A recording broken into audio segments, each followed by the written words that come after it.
राजस्थान के रेगिस्तानी इलाके में, जहां सूरज की आग हर पल तपती रहती है और पानी की कमी हमेशा एक बड़ी मुसीबत बनी रहती है, वहां बसा हुआ था एक छोटा सा गांव मरुधारा।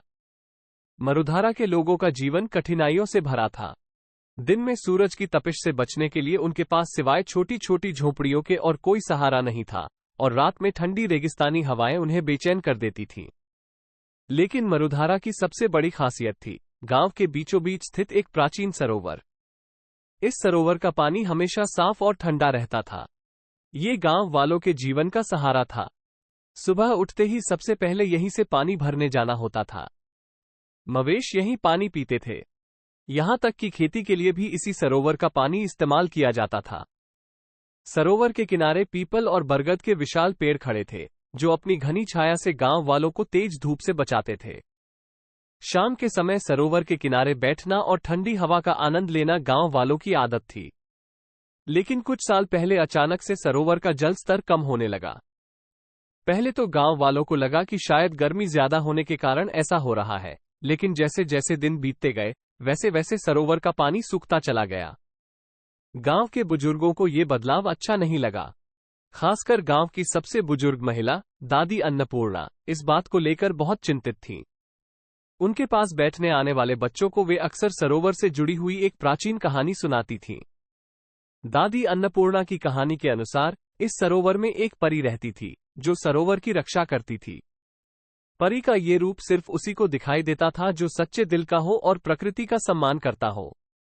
दादी के अनुसार सरोवर का जल स्तर कम होने का मतलब था कि परी किसी कारण से गुस्से में है और उसने अपना आशीर्वाद वापस ले लिया है। गांव के बच्चे तो दादी अन्नपूर्णा की कहानी को सुनकर डरते थे, लेकिन गांव के मुखिया राम सिंह इन कहानियों को सिर्फ एक बचपन की कल्पना मानते थे। उनके अनुसार सरोवर का सूखना सिर्फ सूखे का असर था। राम सिंह एक व्यवहारिक आदमी थे। उनका मानना था कि गांव वालों को जल्द से जल्द किसी दूसरे पानी के स्रोत की तलाश करनी चाहिए।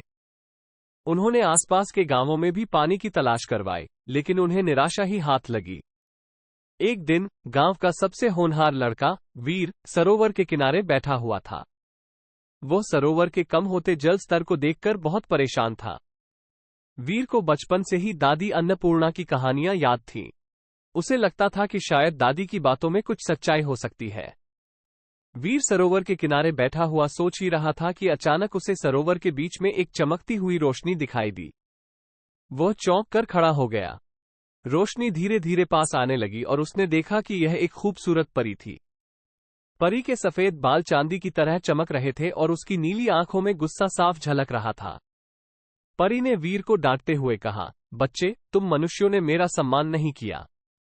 तुमने सरोवर के किनारे गंदगी फैलाई है और पेड़ काटकर प्रकृति को नुकसान पहुंचाया है। इसीलिए मैं सरोवर का पानी छुपा रही हूं। वीर डर के मारे कांप गया। उसने परी से माफी मांगी और कहा, परी मैया, मैं आपसे वादा करता हूं कि मैं गांव वालों को समझाऊंगा कि सरोवर का सम्मान करना कितना जरूरी है। परी वीर की बात सुनकर थोड़ी शांत हुई। उसने वीर को बताया कि वो सिर्फ उन्हीं लोगों को दिखाई देती है जो प्रकृति का सम्मान करते हैं। फिर उसने सरोवर के रहस्य के बारे में बताया। परी ने बताया कि सरोवर के नीचे धरती के गर्भ में एक गुप्त नदी बहती है। ये नदी ही सरोवर को पानी देती थी। लेकिन कुछ समय पहले भारी बारिश के कारण पहाड़ों से मलबा आया था, जिसने नदी का रास्ता अवरुद्ध कर दिया था। इसीलिए सरोवर में पानी नहीं आ पा रहा था।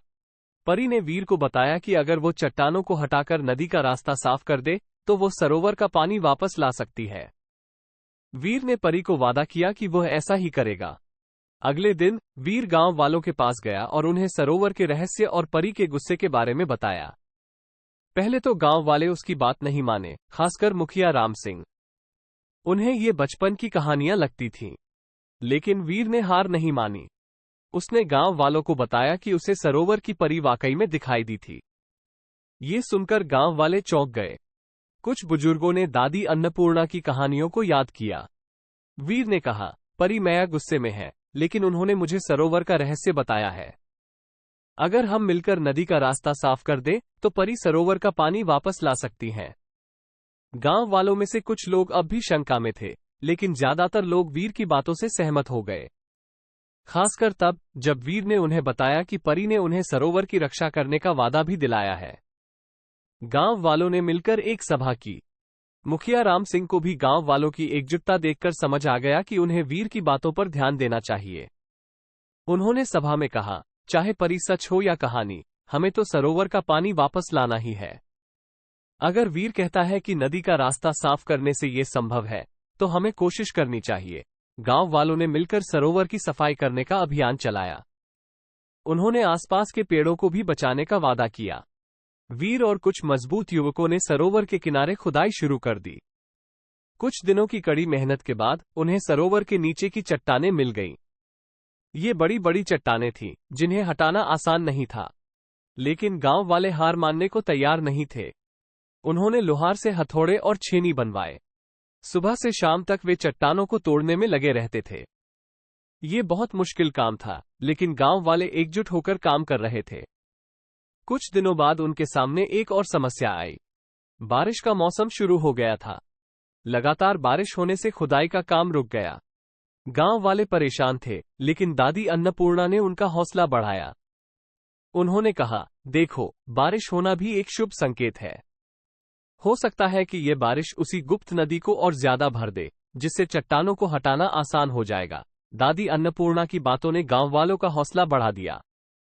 बारिश रुकने का इंतजार करने के बजाय उन्होंने खुदाई के तरीके में थोड़ा बदलाव किया।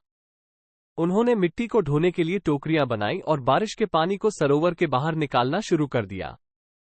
इस काम में गांव की महिलाएं भी बढ़ चढ़कर हिस्सा ले रही थीं।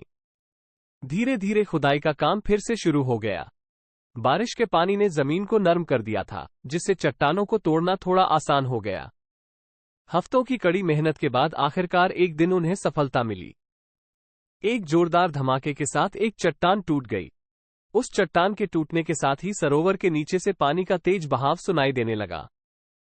गांव वाले खुशी से झूम उठे। उन्होंने समझ लिया कि उन्होंने नदी का रास्ता साफ कर दिया है। खुदाई का काम रोक दिया गया। कुछ ही देर में सरोवर के किनारे पानी का एक झाग उठा और तेजी से सरोवर भरने लगा। गांव वाले तालियों की गड़गड़ाहट से खुशी का इजहार कर रहे थे। वीर को भी यकीन नहीं हो रहा था कि उनकी मेहनत सफल हो गई है। उन्होंने आसमान की तरफ देखा, जैसे परी को धन्यवाद दे रहे हों। अचानक सरोवर के बीच में फिर से वही चमकती हुई रोशनी दिखाई दी। परी एक बार फिर से वीर के सामने प्रकट हुई। उसकी आंखों में अब गुस्से के बजाय खुशी झलक रही थी। परी ने वीर और गांव वालों की तारीफ की। उसने कहा, तुम लोगों ने एकजुट होकर प्रकृति की रक्षा करने का प्रयास किया है। तुमने ये साबित कर दिया है कि इंसान और प्रकृति साथ मिलकर चमत्कार कर सकते हैं। उसने वीर को बताया कि वह अब सरोवर की रक्षक के रूप में हमेशा गांव वालों के साथ रहेगी। अगर कभी भी सरोवर को खतरा होगा, तो वो उन्हें जरूर बताएगी। फिर परी धीरे धीरे चमकते हुए सरोवर के पानी में समा गई। गांव वालों ने पूरे उत्साह के साथ सरोवर के किनारे जश्न मनाया।